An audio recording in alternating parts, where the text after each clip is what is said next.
À l'instar de Danchiko Kosei no Nichijou, Kaguya-sama est une série d'humour où s'enchaînent les petites scénettes. La différence, c'est qu'on est ici en présence d'une rom-com, l'humour n'est donc pas le seul moteur de la série.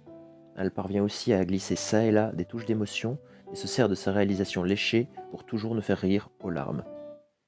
L'académie Shuuchi-in compte parmi ses rangs les élèves les plus brillants, sur lesquels tous les espoirs reposent. Un jour, au BDE, la vice-présidente Kaguya Shinomiya et le président Miyuki Shirogane se rencontrent et tout laisse à penser qu'ils se plaisent. Mais 6 mois s'écoulent sans que rien ne se passe. Ils sont tous deux aveuglés par leur fierté et ne cherchent qu'à pousser l'autre à se déclarer. La seconde saison de Kaguya-sama est une production du studio A1 Pictures, qu'on connaît pour Your Line in April, Working ou alors Solano Auto, avec à sa tête Omata Shinichi. Celui-ci a notamment officié au sein du studio Shaft sur quelques épisodes d'Arakawa Under the Bridge ou encore Madoka Magica. Et on sent bien cet héritage dans cette type de mise en scène. Plus récemment, c'est à lui qu'on en doit la réalisation de Showa Genroku Rakugo Shinju, série qui s'était justement illustrée pour sa mise en scène des performances de Rakugo. Pour un animé comme Kaguya-sama, centré sur un petit groupe de personnages et où la majorité de l'intrigue se passe en huis clos, inutile de dire qu'on pouvait difficilement avoir personne plus compétente. Une des premières choses qu'on remarque dans la série, c'est l'utilisation abondante du kagenashi, c'est-à-dire un contraste nul par l'absence d'ombre. De fait, Kaguya-sama est une œuvre stylistique à la réalisation extrêmement riche et s'amusant véritablement avec son support. Elle nous met régulièrement à la place des personnages en jouant avec la mise en scène afin de coller aux propos, ou va même jusqu'à recréer le médium manga directement en animation. C'est justement par ce genre d'idée que la série s'était déjà fait remarquer dans sa première saison, soit par cet ending devenu viral de la danse de Chika. En s'appuyant sur les bases de la première saison, cette seconde itération ne fait que renforcer encore les qualités du titre, n'hésitant pas non plus à changer complètement l'esthétique pour coller à des clichés, voire à instaurer des running gags entre les deux saisons. Cela étant, s'il y a un point sur lequel la série se distingue très nettement, c'est sa bande-son.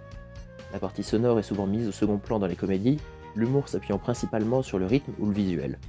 A l'inverse, c'est ici un véritable point fort du titre, que ce soit au niveau du doublage ou de l'OST. Il est en effet rare de voir une comédie se servir si habilement de références audio, que ce soit les musiques du Parrain, de Rocky, de Lady Oscar, tout en faisant passer ses doubleurs par toutes les émotions. Mention spéciale à Aoi Koga, qui donne sa voix à Kaguya et qui possède une gamme de tons absolument incroyable.